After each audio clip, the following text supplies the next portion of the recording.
বন্ধুরা, সকালের জলখাবারে সুজির এরকম সুন্দর উপমা থাকলে জলখাবারের মজাই আলাদা। বাড়ির ছোট থেকে বড় সবাই খুব পছন্দ করে খাবে। তো উপমাটা তৈরি করা খুবই সহজ, 5 মিনিটেই চটজলদি করা যায়। প্রথমে একটা ননস্টিকের কড়াই বসিয়ে তাতে ঘি গরম করে 1 প্যাকেট সুজি এরকম সুন্দর করে ভেজে নিতে হবে।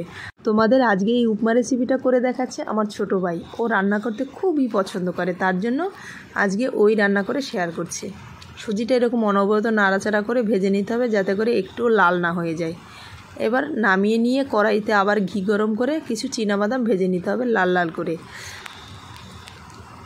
চীনাবাদাম ভাজা হয়ে গেলে এভাবে নামিয়ে নিতে হবে।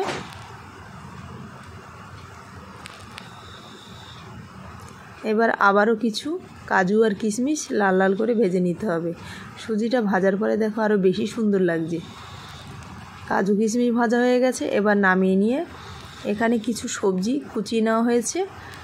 এই দেখো, গাজর, কাঁচা লঙ্কা, পেঁয়াজ, টমেটো আর আদা, সব সবজিগুলো একে একে কড়াইয়ের মধ্যে দিয়ে একটু ভালোভাবে ভেজে নিতে হবে। আর সবজিগুলো ভাজার সময় আঁচটা কিন্তু একদম কমে রাখতে হবে, নাহলে সবজিটা বেশি ভাজা হয়ে যাবে।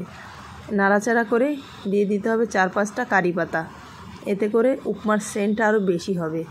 তোমরা চাইলে তেলের ওপরে ছেড়ে দিতে পারো, তা আমি কিন্তু তেলের ওপরে ছাড়িনি, এভাবে সবজির মধ্যে দিয়ে দিয়েছি। এবার দিয়ে দিতে হবে স্বাদ মতো লবণ। লবণ দিয়ে সবজিগুলোর সঙ্গে বেশ সুন্দর করে মিশিয়ে নিয়ে এবার বাদামগুলো দিয়ে আবারও ভালোভাবে নাড়াচাড়া করে নিতে হবে। এই পর্যায়ে দিয়ে দিতে হবে ভেজে রাখা সুজি দেওয়ার পরে সামান্য পরিমাণে একটুখানি হলুদ গুঁড়ো দিয়ে আবারও ভালোভাবে মিশিয়ে নিতে হবে। হলুদ গুঁড়োটা দিলে কি উপমাটা দেখতে সুন্দর লাগবে আর খেতেও দারুণ লাগবে।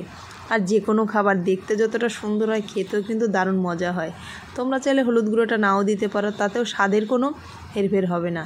তো এই পর্যায়ে দিয়ে দিলাম 1 চামচ মতো চিনিটা তোমরা তোমাদের পছন্দ মতো অ্যাড করতে পারো।